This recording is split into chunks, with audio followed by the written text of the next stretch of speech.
Hello friends, Sindhu Bhairavi சீரியலில் என்ன நடக்குதுன்னு பார்க்கலாம் வாங்க. வீடியோவை ஸ்கிப் பண்ணாமல் கடைசி வரைக்கும் பாருங்கள். இப்போது இங்கே எஸ்ஐக்கு தான் நகையை திருடினாங்க அப்படின்ற விஷயம் தெரிஞ்சாச்சு. ஸோ சஞ்சயுமே இங்கே எஸ்ஐக்கியை அரெஸ்ட் பண்ணி கூட்டிகிட்டு போயிட்டாங்க. ஸோ இப்போது நம்ம அன்னபூர்ணி ஒரு மிகப்பெரிய ஒரு முடிவு எடுத்திருப்பாங்க. என்ன அப்படின்னா, இப்படிப்பட்ட ஒரு திருடன் நம்ம பொண்ணுக்கு புருஷனாக இருக்கக்கூடாது. நம்ம பொண்ணு அந்த ஒரு திருடன் கூட கெட்டவன் கூட ஒன்று சேர்ந்து வாழ்கிறத விட அவள் தனியாகவே இருக்கலான்னு சொல்லிட்டு ஒரு மிகப்பெரிய முடிவு எடுத்திருக்காங்க. ஸோ எஸ்ஐக்கியையும் நம்ம காயத்ரியையும் பிரித்து வச்சிடலாம், அவங்களுக்கு இடையில எந்த ஒரு ஒட்டும் வரவும் கிடையாது அப்படின்னு சொல்லிட்டு இங்கே ஒரு முடிவு எடுத்திருப்பாங்க. ஸோ இங்கே மகா இருந்துட்டு எப்படியாவது எஸ்ஐக்கியும் மகாவும் எஸ்ஐக்கியும் நம்ம காயத்ரியும் ஒன்று சேர்ந்து வாழணும், எக்காந்துக்கணும், எஸ்ஐக்கி காயத்ரியை விட்டு பிரியக்கூடாது அப்படின்னு யோசிக்கிறாங்க. ஸோ அன்னபூர்ணிக்கிட்ட ஒன்று சொல்லியிருப்பாங்க. இங்கே பாருங்கக்கா, கோர்ட்லேயும் போலீஸ் ஸ்டேஷன்லேயும் விசாரித்து உண்மை எதுன்னு தெரிய வரட்டும். எஸ்ஐக்கு மேலே தப்பு இருந்தது அப்படின்னா கண்டிப்பாக எஸ்ஐக்கு காயத்ரி விட்டு பிரியட்டும்க்கா, நான் அதுக்கு குறுக்கா நிற்கவே மாட்டேன். ஆனால் ஒருவேளை எஸ்ஐக்கு மேலே தப்பு இல்லை அப்படின்னு தெரிஞ்சுது அப்படின்னா கண்டிப்பாக காயத்ரியும் எஸ்ஐக்கியும் தான் ஒன்று சேர்ந்து வாழணும் அப்படின்னு சொல்லிட்டு இங்கே மகா சொல்கிறாங்க. ஸோ அன்னபூர்ணியுமே அதுக்கு ஓகே சொல்லியிருக்காங்க. இப்போது இங்கே சஞ்சய் எஸ்ஐக்கியை ஸ்டேஷனுக்கு கூட்டிகிட்டு போயிட்டாங்க. ஸோ இப்போது பத்தர்கிட்ட கூட்டிகிட்டு போகிறாங்க. அதாவது நகை உழுக்கிறவங்க கிட்ட, அவங்கக்கிட்ட கூட்டிகிட்டு போயிட்டு, இங்கே பாருங்கள், இவர் தானே உங்ககிட்ட நகையை கொண்டு வந்து கொடுத்தது, இவர் சொல்லி தானே நீங்கள் அம்மன் நகையை உருக்க பார்த்தீங்க அப்படின்னு சொல்லிட்டு எங்கள் போலீஸ் கேட்குறாங்க. ஸோ எஸ்ஐக்கு கண்ணாலேயே சைகை பண்ணுறாங்க. உண்மையை சொன்ன அவ்வளோதான், உன்னை கொன்று போட்டுருவேன் தெரிஞ்சுக்கோ அப்படின்னு சொல்லிட்டு. இப்போது எங்கள் பத்தருமே இல்லைங்கய்யா, இவரெல்லாம் இல்லை, இவர் இல்லை சார் அப்படின்னு சொல்லிட்டு தான் இங்கே பத்தர் சொல்கிறாங்க. ஸோ இப்போ எஸ்ஐக்கு ரொம்ப சந்தோஷமாக இருக்குது. இவன் மட்டும் உண்மையை எந்த நேரத்தில் உடைப்பான்னு தெரியல, அப்படி உடைச்சிட்டான் அப்படின்னா கண்டிப்பாக காயத்ரி நமக்கு இல்லைன்னு ஆயிடுவா அப்படின்னு சொல்லிட்டு இங்கே ஒவ்வொரு நிமிஷமும் எஸ்ஐக்கு ரொம்பவே பயத்தோடும் பதட்டத்தோடுமே இருக்காங்க. ஸோ இப்போது இங்கே சஞ்சய் ஓ, இவன் ஏதோ சொல்லி தான் மிரட்டி வச்சுருக்கான், அதனால தான் இவர் உண்மையை சொல்ல மாட்டேங்கிறாரு அப்படின்னு சொல்லி நினைக்கிறாங்க. இப்போது இங்கே பாருங்கள், நீங்கள் மட்டும் உண்மையை சொல்லிட்டீங்க அப்படின்னா கண்டிப்பாக நீங்கள் ஸ்டேஷனை விட்டு போயிடலாம். போலீஸு கேஸுன்னு உங்களுக்கு எந்த ஒரு தொந்தரவும் இருக்காது. அது மட்டும் இல்லாமல் உங்கள் குடும்பம் குட்டின்னு நீங்கள் சந்தோஷமாக உங்கள் குடும்பத்தோடு வாழலாம். அப்படி நீங்கள் உண்மையை சொல்லலாம் அப்படின்னா கண்டிப்பாக நீங்கள் ஸ்டேஷன்லேயே தான் இருக்கணும், கடைசி வரைக்கும் ஜெயில் கம்பியை தான் எண்ணிக்கிட்டு இருக்கணும் அப்படின்னு சொல்லிட்டு எங்கள் போலீஸ் சொல்கிறாங்க. அப்பயுமே இங்கே பத்தர் விஷயத்த சொல்லலை. ஏன்னா தனக்கு பொண்டாட்டி குழந்தைன்னு இருக்குது. ஸோ அப்படி நம்ம விஷயத்த சொல்லிட்டோம் அப்படின்னா அந்த எஸ்ஐக்கு எல்லாரையும் கொன்று போட்டுட்டானா என்ன பண்ணுறதுன்ற ஒரு பயம் இங்கே அந்த பத்தர் மனசுக்குள்ளே நிறையவே இருக்குது. ஸோ அதனால் உண்மையை இங்கே நம்ம பத்தர் சொல்கிறதுக்கு பயப்படுறாரு. இப்போது எவ்வளோ சொல்லியுமே எவ்வளோ கேட்டுமே இங்கே நம்ம பத்தர் உண்மையை சொல்லாததுனால இங்கே பத்தரை ஒரு ஜெயில், அதாவது ஒரு செல்லுலையும் எஸ்ஐக்கிய ஒரு செல்லுலையுமே வச்சுருக்காங்க. ஸோ இப்போ சஞ்சய் கிட்ட எஸ்ஐக்கு கேட்குறாங்க, சார் அதான் அந்த பத்தர்னா நகை கொண்டு போய் கொடுக்கல அப்படின்னு சொல்லிட்டு சொல்கிறாருல்ல, ஏன் சார் அப்போது என்னை ஜெயிலில் வச்சுக்கிட்டு இருக்கீங்க, தயவு செஞ்சு என்னை வெளியே விடுங்க, என் மேலே எந்த தப்புமே இல்லை அப்படின்றப்போ நான் எதுக்காக ஜெயிலில் இருக்கணும் அப்படின்னு சொல்லிட்டு எங்கள் எஸ்ஐக்கு கேட்குறாங்க. இப்போது இங்கே சஞ்சய் இங்கே பாரு எஸ்ஐக்கு, உன் மேலே எனக்கு ஏற்கனவே சந்தேகமெல்லாம் நிறையவே இருந்தது, என்ன பண்ணுறது, நீ அந்த வீட்டு ஆளாச்சே அப்படின்னு சொல்லிட்டு தான் நான் எதுவுமே பேசாமல் இருந்தேன். இன்றைக்கி ஆதாரபூர்வமாக நிரூபிக்கப்பட்டிருக்கு. ஆனால் இந்த பத்தர் பயத்தோடு தான் இப்படியெல்லாம் பேசுகிறாரு.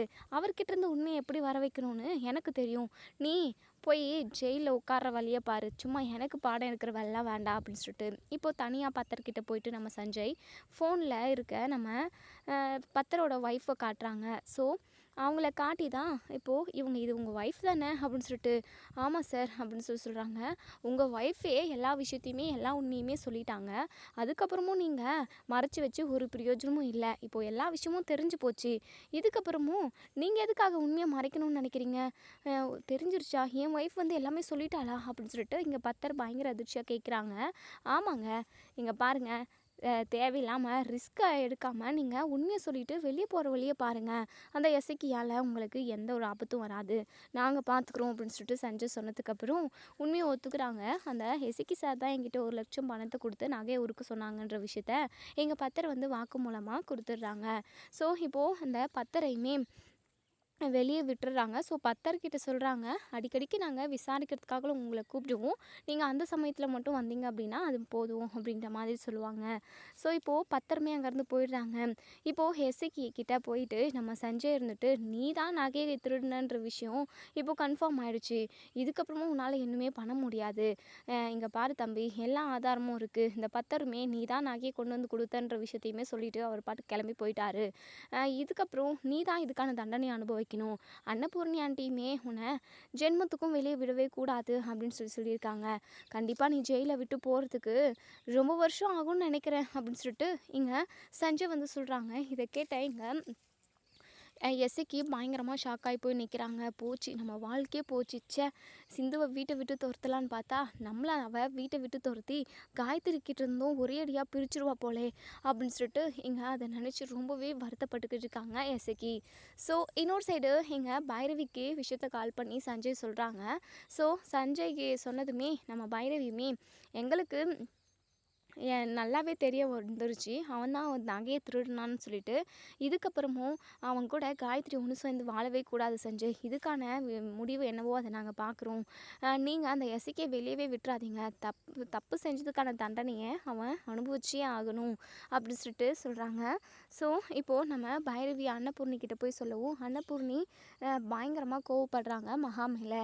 என்ன மகா, உன் தம்பி ஏதோ யோகியமானவன்னு சொல்லிட்டு நீ சர்டிஃபிகேட்டெல்லாம் கொடுத்தல, இப்போ பார்த்தியா உண்மை என்ன எது உண்மைன்னு சொல்லிட்டு இப்போ நிரூபணம் ஆயிடுச்சு, இப்போது ஆதாரபூர்வமாக எல்லா சாட்சியுமே இருக்குது, இசைக்கு தான் நகையை திருடினான்னு சொல்லிட்டு, இங்கே பாரு இதுக்கப்புறமும் நான் பொறுமையாக இருக்க என்னால் முடியாது, காயத்ரிக்கும் எசைக்கும் இருக்கிற அந்த புருஷன் பொண்டாட்டின்ற பந்தத்தை நான் இல்லாமல் பண்ண போகிறேன், என் பொண்ணு சந்தோஷமாக சுதந்திரமாக வாழட்டும், அவளுக்கு பிடிச்ச மாதிரி அவளுக்கு பிடிச்ச வாழ்க்கையை தான் நான் அமைச்சு கொடுப்பேன், அவள் என்கிட்ட மனசார என்ன சொல்கிறாளோ அதை தான் நான் கேட்டு நடப்பேன், ஏன்னா அது அவள் வாழ்க்கை விஷயம், யாரோட வாழ்க்கையுமே நம்ம வற்புறுத்தலால் அவங்க வாழ்க்கை கெடுக்கவே கூடாது, அது ரொம்ப தப்பு, எசைக்கு தப்பு பண்ணியிருக்கான், அப்படி ஒரு கெட்டவனுக்கு என் பொண்ணு எதுக்காக பொண்டாட்டியாக இருக்கணும், பொண்டாட்டியாக இருந்து எதுக்காக கஷ்டப்படணும், அதுக்கு ஒரு நாளுமே நான் அனுமதிக்க மாட்டேன், இங்கே பாரு இதுக்கான ஏற்பாடை நாளைக்கே நான் செய்ய சொல்கிறேன், ஆறுமுகம் இது விஷயமா நீ ஊர் பெரிய மனுஷங்க கிட்டலாம் பேசிடு ஆறுமுகம் அப்படின்னு சொல்கிறாங்க. சரிங்கம்மா அப்படின்னு சொல்லிட்டு இப்போது இங்கே நம்ம மகா பயங்கரமாக ஷாக் ஆகுறாங்க. அதே சமயம் இங்கே நம்ம அன்னபூர்ணி காலில் விழுந்து தயவு செஞ்சு என் தம்பியோட வாழ்க்கையை கேள்விக்குறியாக்கிடாதீங்கக்கா, தயவு செஞ்சு என் தம்பிக்கு வாழ்க்கை பிச்சை போடுங்கக்கா ப்ளீஸ்க்கா அப்படின்னு சொல்லிட்டு, இங்கே பாரு மகா, நான் என்ன சொல்ல வரேன்னா உன் தம்பிக்கு வாழ்க்கை கொடுக்குறதா நீ கேட்குற, ஆனால் அப்படி கொடுத்து என் பொண்ணோட வாழ்க்கை கெடுக்க நான் விரும்பலை, தேவையில்லாமல் நீ என்கிட்ட கெஞ்சுறதெல்லாம் வேஸ்ட்டு தான், ஏன்னா இதனால் ஒரு பிரயோஜனமும் இல்லை உனக்கு அப்படின்னு சொல்லிட்டு அன்னபூர்ணி அங்கேருந்து போயிடுறாங்க. இங்கே மகாக்கு என்ன பண்ணுறதுனே தெரியல. ஸோ இப்போது ஜெயிலில் இருக்கிற எசக்கியை பார்க்குறதுக்காக மகா போகிறாங்க. ஸோ மகா போயிட்டு விஷயத்தை எங்கள் எசக்கி கிட்ட சொல்கிறாங்க. ஸோ இப்போது எசக்கி பயங்கரமாக அதிர்ச்சி ஆகுறாங்க.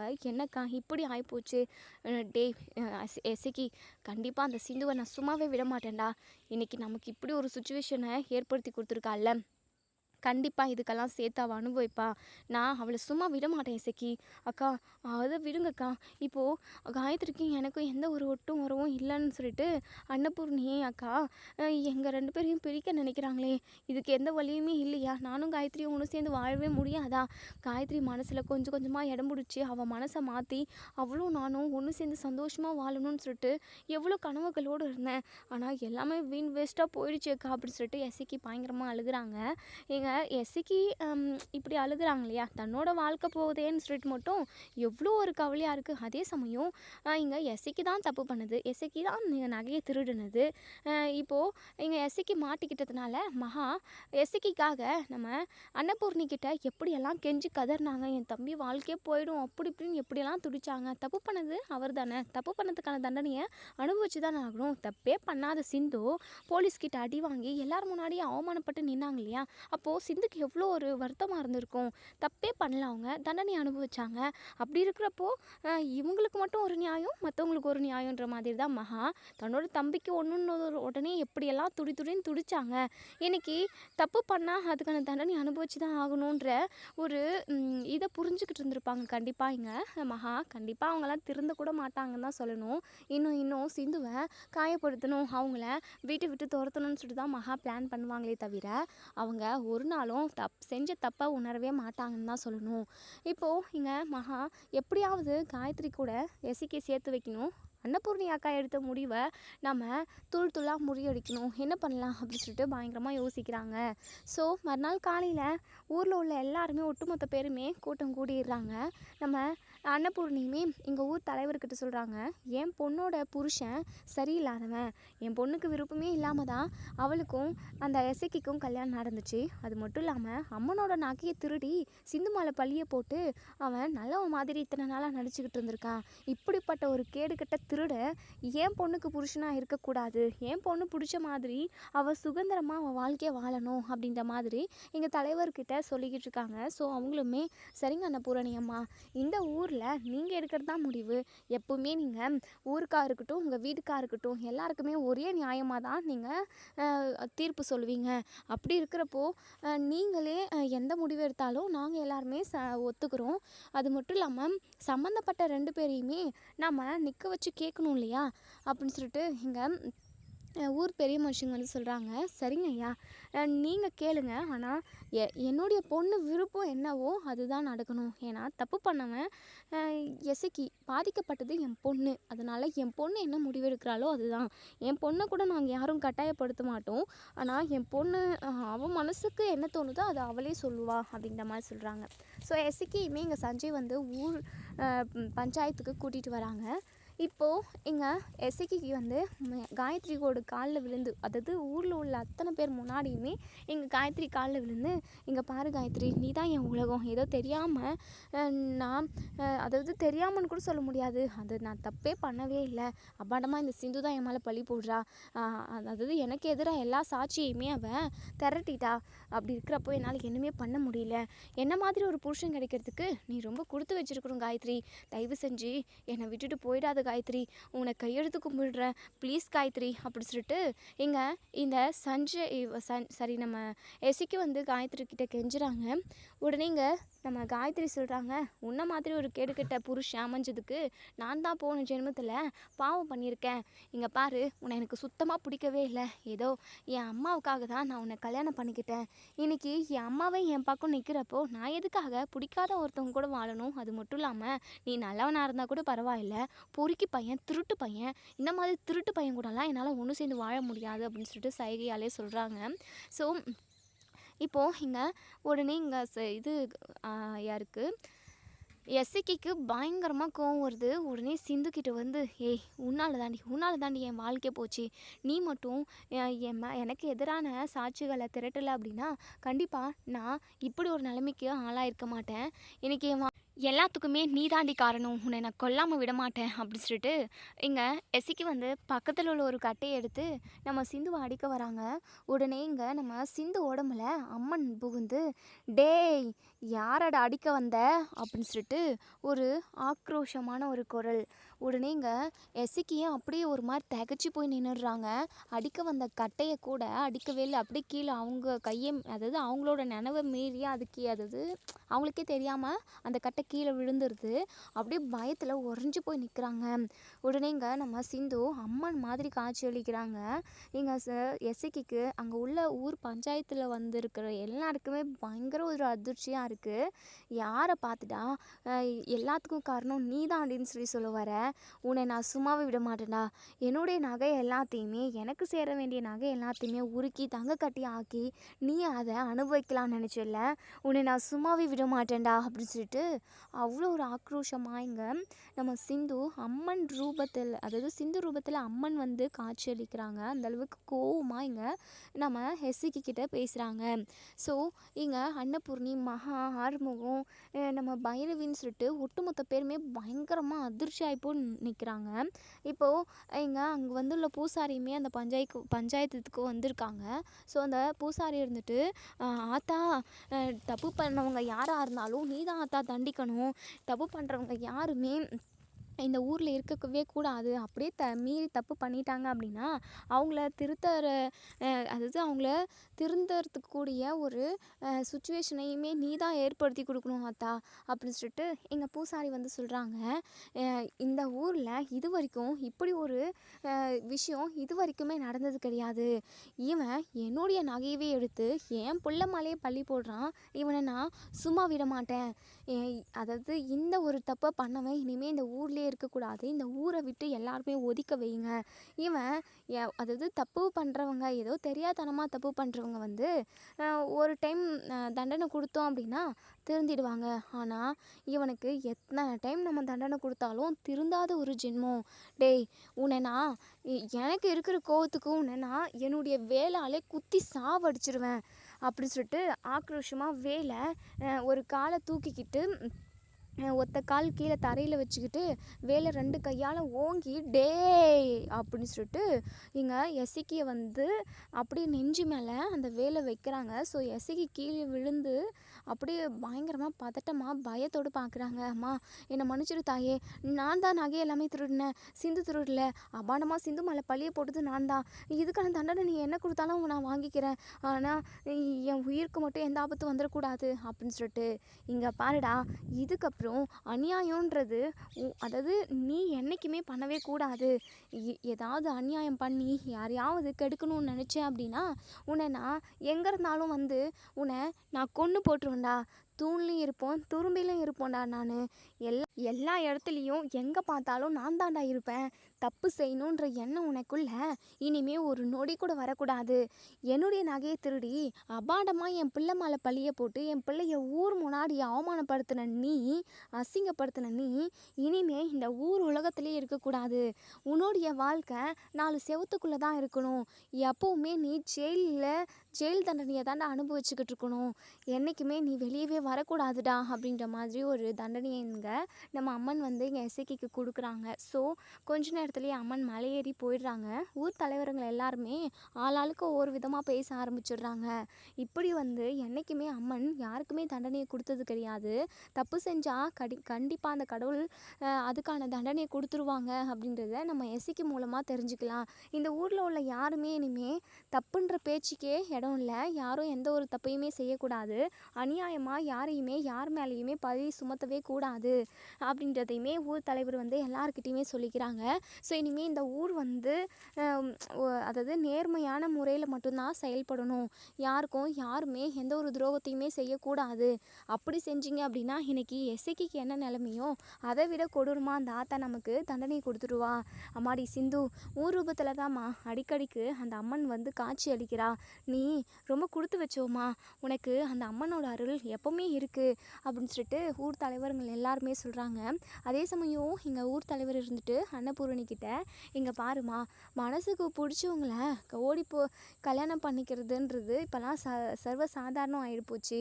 இப்போ எங்கே பார்த்தாலும் லவ் மேரேஜ் தான் அதிகமாக இருக்குது. அப்பா அம்மாவுக்கு தெரியாமல் போயிட்டு கல்யாணத்தை பண்ணிக்கிறாங்க. அப்பா அம்மா அதனால் நிறைய பாதிக்கப்படுறாங்க. இருந்தாலும் தன்னோட பிள்ளைங்களோட வாழ்க்கைக்காக அப்பா அம்மாவுமே தன்னோட பிள்ளைங்களோட திருமணத்தை ஏற்றுக்கிட்டு வாழ தான் செய்கிறாங்க. அதுபோல தான்மா சிந்து ஏதோ மனசார சிவாவை நேசிச்சுட்டாங்க. அந்த ஒரு காதல், அந்த ஒரு பாசம், அதே சமயம் தன்னோட வாழ்க்கைன்னு இது எல்லாத்தையுமே யோசித்து பார்த்து தன்னோட மனசில் இருந்த சிவாவை எடுத்து தூக்கி எறிஞ்சு கீழே போட முடியாமல் தான் சிவாவை கல்யாணம் பண்ணிக்கணுன்ற ஒரே ஒரு காரணத்தினால இந்த சிந்து பொண்ணு ஏதோ அப்போது ஒரு பொய்யை தெரியாதனமாக சொல்லிடுச்சு. அதனால் அதெல்லாம் மிகப்பெரிய தப்பெல்லாம் கிடையவே கிடையாது. தன்னோட மனசுக்கு பிடிச்சவனை எப்படியாவது கல்யாணம் பண்ணணும்னு நினச்சிச்சு இந்த சிந்து. அது மட்டும் இல்லாமல் சிந்துக்கு வந்து இதை எப்படி என்ன பண்ணணும்னு தெரியாதனமாக பொய் சொல்லி கல்யாணத்தை பண்ணிக்கிச்சு. அதுக்காக இத்தனை நாள் அந்த பிள்ளை தண்டனை அனுபவிச்சது எல்லாமே போதும். இதுக்கப்புறமும் சிந்துவும் சிவாவும் பிரிஞ்சு இருக்கக்கூடாதுமா. நீ பெரிய மனசு பண்ணி சிந்துவையும் சிவாவையும் ஒன்று சேர்த்து வைமா. கண்டிப்பாக சிவாவோட வாழ்க்கை வாழ்க்கை சீரும் சிறப்புமாக இருக்கும். சிந்து உங்கள் கூட இருக்கிற வரைக்கும் உங்களுக்கு எல்லாருக்குமே நல்லது மட்டும்தான் நடக்கும். அந்த ஆத்தாவே சிந்து கூட இருக்கா. சிந்து வந்து யார் கூட இருக்காங்களோ அவங்க எல்லாருமே கொடுத்து வச்சுருக்கணும் அப்படின்ற மாதிரியெல்லாம் ஊர் பெரிய மனுஷங்களும் ஊர் தலைவருங்களும் ஊரில் உள்ள ஒட்டுமொத்த பேருமே எங்கள் அன்னபூர்ணிக்கிட்ட சொல்கிறாங்க. ஸோ அன்னபூர்ணியோட மனசுமே இது விஷயமா மாறுது. ஸோ இப்போது சிந்துக்கிட்ட வந்து, சிந்து இந்த ஊரில் உள்ளவங்க சொல்கிறது அத்தனையுமே உண்மைதான். அந்த அம்மன் அதாவது மூலமாக தான் எல்லார்கிட்டேயுமே வெளிப்படையாக வந்து பேசுகிறா. தப்பு செஞ்சவங்களுக்கான தண்டனையுமே மூலமாக கொடுக்குறா. அதே சமயம் ஊரில் உள்ளவங்க சொன்னதுமே கரெக்டு தான். நீ சிவா கூட ஒன்று சேர்ந்து வாழ்கிறது தான் கரெக்டுன்னு இப்போது என் மனசுக்கு தோணுது சிந்து. நீ சிவா கூட ஒன்று சேர்ந்து சந்தோஷமாக உன் வாழ்க்கையை வாழுமா அப்படின்னு சொல்லிட்டு இங்கே நம்ம அன்னபூர்ணி சொல்லிடுறாங்க. ஸோ இதை கேட்ட இங்கே நம்ம சிந்துக்கும் சிவாக்கும் அவ்வளோ ஒரு சந்தோஷம். இத்தனை நாளாக இந்த ஒரு வார்த்தைக்காக தான் நம்ம சிவா வந்து வெயிட் பண்ணிக்கிட்டு இருந்திருப்பாரு. என்னைக்கு பெரியம்மா சிந்து கூட ஒன்று சேர்ந்து வாழ சொல்கிறாங்களோ அன்னைக்கு தான் நம்ம வாழ்க்கை சிந்து கூட வாழ ஆரம்பிக்கணும். அது வரைக்கும் கண்டிப்பாக சிந்துவை ஏறெடுத்து கூட பார்க்கக்கூடாதுன்ற மாதிரி தான் நம்ம சிவா வந்து இருந்துக்கிட்டு இருந்தார். அதே சமயம் சிந்து வேண்டவே வேண்டான்னாலுமே ஏற்றுக்கிட்டு இருந்திருப்பார். ஆனால் மனசளவில் சிந்து மேலே தான் அந்த அளவுக்கு பாசமும் காதலும்னு எல்லாமே வச்சுக்கிட்டு இருந்தார் நம்ம சிவா. ஸோ இப்போது நம்ம சிவாவோட உண்மையான பாசமும் நம்ம சிந்துவோட உண்மையான நேர்மையான காதலும் இன்றைக்கி அவங்க ரெண்டு பேரையும் ஒன்று சேர்த்து வச்சிருச்சு. ஸோ இதெல்லாம் பார்த்துக்கிட்டு இருந்த எசக்கிக்கு வயிற்றுச்சலாக இருக்குது. மகாவுக்குமே பயங்கர கடுப்பாகுது. அன்னபூர்ணிக்கிட்ட வந்து, என்னக்கா எல்லாருக்கும் ஒரே நியாயம்னு சொல்லிட்டு இன்றைக்கி தப்பு செஞ்சால் அந்த சிந்துவை நீங்கள் மன்னிச்சு ஏற்றுக்கிட்டீங்க. என் பிள்ளை நான் 10 மாதம் சுமந்து பெற்ற பிள்ளை அவனை இப்போ அந்த கேடுகட்ட சிந்து கூட ஒன்று சேர்த்து வைக்க பார்க்குறீங்க.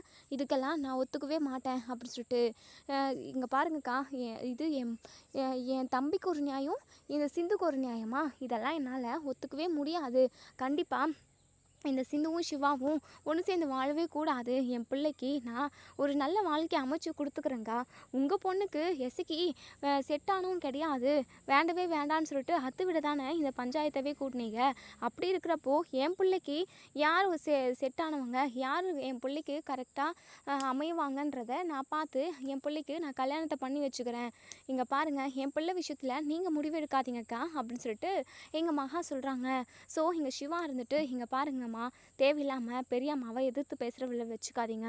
பெரியம்மா என்ன சொன்னாலும் அது கரெக்டாக தான் இருக்கும். பெரியம்மா சொல்கிறது எல்லாமே நல்லதுக்காக மட்டும்தான் இருக்கும்.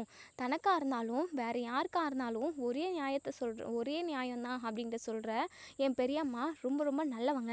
அவங்க சொல்கிறது தெய்வ வாக்கு. அவங்க சொன்னால் நான் எல்லாத்தையுமே செய்வேன். அது மட்டும் இல்லாமல் என்னுடைய என் பெரியம்மாவோட இந்த ஒரு வார்த்தைக்காக தான் நான் இத்தனை நாளாக காத்துக்கிட்டு இருந்தேன். ஏன் பொண்டாட்டி சிந்து கூட தான் நான் ஒன்று சேர்ந்து வாழ்வேன். இந்த ஒரு வார்த்தையை என் பெரியம்மா என்னைக்கு சொல்லுவாங்களோ நான் வெயிட் பண்ணிக்கிட்டு இருந்தேன். இப்போ தான் நான் நினச்சது எல்லாமே கைக்கூடி வருது. இந்த எஸ்ஐக்கு மாதிரி ஒன்றும் சிந்து ரொம்ப கெட்டவாலாம் கிடையாது அப்படின்னு சொல்லிட்டு நம்ம சிவா சொல்கிறாங்க. சிவா, என்னையா நீயே இப்படி சொன்னால் எப்படியா அப்படின்னு சொல்லிட்டு, அம்மா என் வாழ்க்கை விஷயமா நீங்கள் எதுவும் பேசாதீங்க. என் வாழ்க்கை விஷயத்த அப்புறம் பார்த்துக்கலாம். இப்போது காயத்ரியோட வாழ்க்கை விஷயம் என்ன அப்படின்றத நம்ம பேசுவோம் அப்படின்னு சொல்லிட்டு அன்னபூர்ணியுமே ஊர் தலைவருங்கிட்ட, இங்கே பாருங்கய்யா, என் பொண்ணு இனிமே அந்த கேடுகட்ட எசக்கி கூட ஒன்று சேர்ந்து வாழ்கிறதுக்கு எனக்கு விருப்பம் இல்லை. என் பொண்ணுக்குமே விருப்பம் இல்லை. அப்படி இருக்கிறப்போ இவங்களுக்கு 2 பேருக்கு இடையே புருஷன் பொண்டாட்டின்ற உறவை நீங்கள் விடணும் அப்படின்னு சொல்லிட்டு ஊர் அறிய இங்கே எசக்கிக்கும் நம்ம காயத்ரிக்கும் நடந்த கல்யாணத்தை ரத்து செஞ்சிடுறாங்க. இங்கே எசக்கி பயங்கர கோவத்தில் இருக்காங்க. சிந்துவை கண்டிப்பாக நம்ம உயிரோடவே விடக்கூடாது. தண்டனை காலம் முடிஞ்சதுக்கப்புறம் கண்டிப்பாக இந்த சிந்துவை நம்ம கொன்று போட்டுறணும். அம்மன் ரூபம்னு சொல்லிட்டு பொய்யா நடித்து ஊரை ஏமாற்றி நம்மளுக்கும் மிகப்பெரிய கொடூரமான தண்டனையை கொடுத்துட்டா. இவளை நம்ம சும்மாவே விடக்கூடாது அப்படின்னு சொல்லிட்டு எசக்கி வந்து நினைக்கிறாங்க. ஸோ மகா இருந்துட்டு அன்னபூர்ணிக்கிட்ட போயிட்டு, என்னக்கா இப்படி என் தம்பியோட வாழ்க்கையுமே நரகமாக்கிட்டீங்க. என் பிள்ளை சிவாவோட வாழ்க்கையுமே அந்த சிந்து கூட ஒன்று சேர்த்து வச்சு அவனோட வாழ்க்கையுமே குழி தோண்டி புதைச்சிட்டிங்க. என் பிள்ளையோட வாழ்க்கையும் என் தம்பியோட வாழ்க்கையும் இப்படி இருக்குது. உங்கள் பிள்ளைங்களை மட்டும் நல்லா இருக்கணும்னு நீங்கள் நினைக்கிறீங்க. சத்தியமாக உங்களோட வாக்கு எதுவுமே எனக்கு பிடிக்கல. உங்களோட தீர்ப்பு எதுவுமே பிடிக்கல. உங்களுக்கு ஒரு நியாயம், எங்களுக்கு ஒரு நியாயமா? நீங்கள் செய்கிறது கொஞ்சம் கூட நல்லாவே இல்லைக்கா. இத்தனை வருஷமாக உங்கள் கூடவே இருந்த பாவத்துக்கு நீங்கள் என் பிள்ளைக்கும் என் தம்பிக்கும் நீங்கள் நல்ல ஒரு பாடத்தை புகட்டி தந்துட்டீங்க. நல்ல ஒரு வாழ்க்கையை அமைச்சு தந்துட்டீங்க. இதுக்கப்புறமும் உங்கள் கூட இருக்கிறது எனக்கு பிடிக்கலக்கா. நானும் என் தம்பி கூட ஜெயிலுக்கே போகிறேன் அப்படின்னு சொல்கிறாங்க. உடனே அன்னபூர்ணி இருந்துட்டு, இங்கே பாரு மகா, நான் உன்னை வேண்டான்னு தடுக்கலை. என்னைக்கு நான் சொல்கிற சொல்கிறது தப்புன்னு சொல்லி நீ சொன்னியோ அப்போவே என்னை நீ நம்பலை அப்படின்னு நான் நினச்சிக்கிட்டேன். அதே சமயம் நீ என்னை புரிஞ்சுக்கலனும் எனக்கு இப்போ தெரிஞ்சிருச்சு. அப்படி இருக்கிறப்போ உன்னுடைய விருப்பம் எதுவோ அதுவே செய். உனக்கு வீட்டில் இருக்கணும்னு தோணுச்சு அப்படின்னா தாராளமாக நீ வீட்டுக்கு வரலாம். அப்படி இல்லை என்னால் வீட்டில் உங்கள் கூடலாம் இருக்க முடியாதுன்னு நீ நினச்ச அப்படின்னா தாராளமாக உங்கள் தம்பி எசக்கி கூட போயிட்டு ஜெயில் தண்டனையை சுகமாக அனுபவிங்க அப்படின்னு சொல்லிட்டு, அக்கா என்னக்கா நான் ஒரு பேச்சுக்கு சொன்னால் நீங்கள் அப்படியே போய் தண்டனையை அனுபவின்னு சொல்லிடுவீங்களா? பின்னென்ன மகா, உன் விருப்பம் என்னவோ அதை தான் நான் நிறைவேற்றி வைக்கிறேன் அப்படின்னு சொல்லிட்டு இங்கே நம்ம அன்னபூர்ணி சொல்லிட்டு காயத்ரி, நம்ம பைரவி, சிந்தி இவங்க எல்லாரையுமே கூட்டிகிட்டு போயிடுறாங்க. இங்கே நம்ம எசக்கியையுமே போலீஸ் கூட்டிகிட்டு போயிடுறாங்க. இங்கே அனாதையாக நம்ம மகா வந்து நிற்கிறாங்க. ஸோ பயங்கர கோவமாக இருக்காங்க. இந்த சிந்துவை நம்ம சும்மாவே விடக்கூடாது, இவளால் தான் இன்னைக்கு எல்லாமே தலைகீழாக மாறிடுச்சு அப்படின்னு சொல்லிட்டு பயங்கர கோவமாக இருக்காங்க. ஸோ இதோட இந்த ரிவ்யூ முடியுது. இதுக்கப்புறம் என்ன நடக்கு சொல்லி வெயிட் பண்ணி பார்ப்போம் ஃப்ரெண்ட்ஸ். வீடியோ பிடிச்சிருந்தா லைக் பண்ணி கமெண்ட் பண்ணி தருவீங்க. மறக்காமல் நம்ம சேனலை சப்ஸ்கிரைப் பண்ணிக்கோங்க. பெல்